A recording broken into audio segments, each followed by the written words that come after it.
First day of meteorological summertime, and I'm still hesitant to put out the geraniums. They are just thriving indoors and don't want to shock them. I want them to have a nice summer. There's going to be some pruning. The barometer says 30.05. That's fairly high barometer. That means we had a clear sky last evening with radiational cooling. The temperature dropped to the dew point, which is now 61. I think that qualifies as sticky. Rabbit is what we say on the first day of the month. I'm not sure why we say that, but there's probably one around here somewhere, T-Rex. Where's the rabbit? They're everywhere usually. Did the fox or coyote come through last night? I hope not. Anyhow, pretty interesting weather. I'm going to be kind of Cape Cod focused this morning, as that's where we are. I know you can't really tell where we are. That's Bass River down there somewhere. This fog is going to burn off. Wind is going to pick up from the southwest and get rather gusty today, probably 15 to 25, because it is hot inland in the low 90s. People come to Cape Cod to escape the heat. That will definitely work today. As for the weekend, look at that. I love when you get dewdrops on spider webs. You go, spider. It's going to be opposite this weekend. People are going to leave Cape Cod to escape the chill. You're not going to be able to escape the chill. Weather is a balance of the extremes, and we're going from record cold the last few mornings to seasonable here on Cape Cod, but inland in the low 90s today and tomorrow.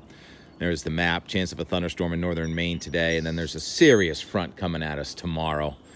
I mean, the temperatures say inland, someplace like Framingham, could be 92 at noontime, and then in the 60s by evening with a chance of a shower or a thunderstorm. We've been talking about a Friday front for some time, but what's the Friday front going to do? It's going to trigger showers and thunderstorms, and the big story is going to be how it changes the temperature from the mid-90s to the mid-50s Friday afternoon to Saturday afternoon. And the euro has been incredibly wonky. What I mean by that is, we showed several runs where that showed a really strong low-pressure system out in the Atlantic Ocean way out to sea, but missing us. And then one run actually had the storm out to sea and a sister storm over New England on Tuesday. Well, now the euro tries to generate a nor'easter here on Cape Cod for Saturday, Sunday, and Monday with temperatures in the 50s. That's just wonky, changing from day to day. So what that means is you can't really trust the forecast other than it is going to get much colder, and we are going to go into a wetter pattern. I think that one thing that the GFS and the Euro do agree on is this upper level low that's going to cut off with some very cold air. Let me show the 850 temperature in the wintertime to tell you where it's cold enough for snow with the blue. Well, it's just warm enough for no snow in our mountains. Coming up, there's the cold air coming in this weekend, and then it kind of tries to lift out a little bit late next week. And then right on day 10, look at that blue blob in southeastern Canada. Just amazing. So much colder and likely much wetter. Right now, the models are favoring New Hampshire, Maine, and eastern Massachusetts for the heavier rain. But we're all going to get a break from the dry heat. And there's a pretty good chance that we're all going to end up with inches of rain the first week of June. First day of hurricane season. The first outlet to really do good long-range hurricane forecasts, Colorado State University and William Gray. William Gray passed away, I don't know, about 7 or 8 years now. So Phil Klotzbach, also a New Englander, Colorado State University now, he does the hurricane forecast. And he's saying it looks like we're going to have a lower than average intensity hurricane season. He's calling for about 13 named storms where the average is 14, 2 major storms while the average is about 3.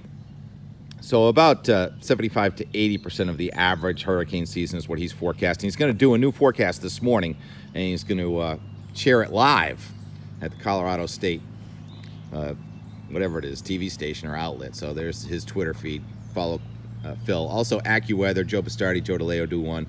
National Weather Service does one. But Colorado State is the go-to long-range hurricane forecast outlet. And the Hurricane Center is still watching that thing in the Gulf of Mexico. Most of the guidance just kind of shears that apart well off to our south. Even the GFS, which yesterday had a portion of that coming up to New England, does not. But it's interesting how the models had forecast something coming our way. And even though it's not tropical now, it looks more polar. It does look like we're in for some wet weather and extended period of northeast winds. Here's the 14-day for Cape Cod. I counted up 70 heating degree days between Saturday, June 3rd, and then Sunday, June 11th. That is, the heat may have to come on. That's why I'm not putting my geraniums out. So much to talk about. Everything's in flux. For me, yesterday was a fun day, leaving Weymouth, coming down to Cape Cod. All my neighbors everywhere. Tough to keep up with you guys. Jerry, and look at him out there now with his Cape Cod Jeep going. And Scott. We're going to have our cleanup on Bass River this weekend. Yesterday I did some water testing in Bass River, so I'll leave you with a litany of that stuff and endure the heat and then endure the chill. Weather, normal weather is a balance of the extremes, and we're going from hot to cold, from dry to wet. Talk to you later. May flowers turning into June flowers. Kind of dusty. Nice looking garden you got there, Mr. Smith. Beautiful. Don't work too hard, okay? Yeah, that's the life. What a Wednesday. Too bad Saturday looks so different. Finally made myself take some time. It may look like they're spread apart pretty good now, but it's gonna be so tight. It's a very small garden. And I forgot to mention in my report this morning, which is now yesterday morning, that we do have peas. Where are they? Yep. So pretty much ready to eat. A couple peas. Plenty of lettuce. Had to take out a bunch of dill. They blend. It's hard to see them. 75 outdoors, 66 indoors. Not turning on the heat. The first time coming down this year where I did not need to turn on the heat. Oh, it's chilly. I haven't opened the windows either until the pine pollen's gone. Tough competition today with all my neighbors. First it was Jerry, now it's Scott. Oh, in the pasture. It's a big one.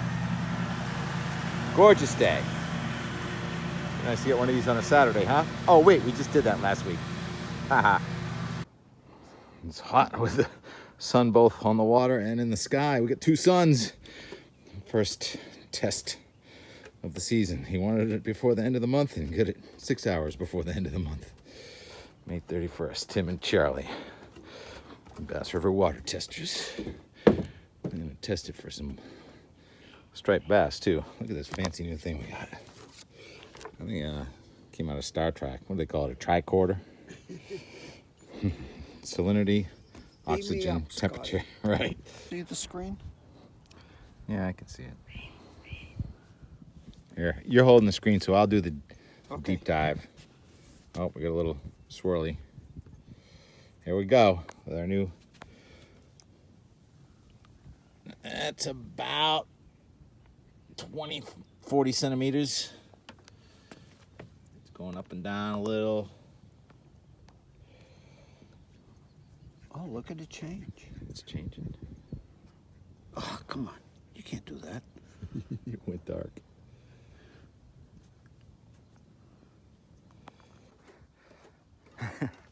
What's that? What'd you say? I think midday would be much better. Why? What was the problem? Either we're eating alive, Yeah, you can't see them. There are no CMs. but you feel them. You feel them. We did it. First test. Woohoo!